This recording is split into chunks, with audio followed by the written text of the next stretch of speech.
Zee 24 तास एक पाऊल पुढे।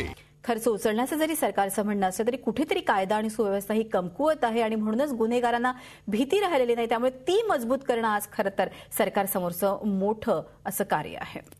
वळूया दुसऱ्या बातमीकडे।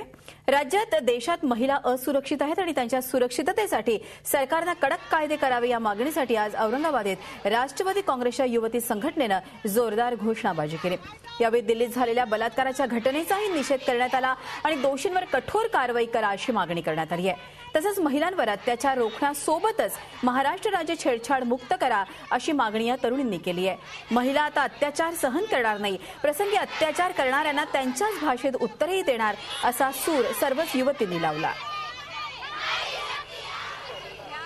फक्त दिल्लीमध्ये नाही तर महाराष्ट्रामध्ये घडतायत आणि म्हणून आमची अशी या ठिकाणी म्हणणं आहे आणि त्यासाठी हे निदर्शन आहे की परिस्थिती ही बदलली पाहिजे, कायद्यामध्ये सुधारणा झाली पाहिजे। 7 वर्षाची शिक्षा कोणाचं आयुष्य भरून काढू शकत नाही, म्हणून ह्या कायद्यामध्ये चांगली ठोस कार्यवाही झाली पाहिजे आणि फास्ट ट्रॅक कोर्टामध्ये ह्या सगळ्या केसेस पुढे चालल्या पाहिजे। 4 वर्षाच्या मुलीपासून तर 62 वर्षाच्या वृद्धेपर्यंत आजकाल हे छेडछाडीचे बलात्काराचे प्रकार वाढत आहे, तर त्याच्या संदर्भात शासनाने काहीतरी कठोर पावले उचलावीत, त्या आरोपींना कठोर शासन करावं अशीच आमची मागणी आहे।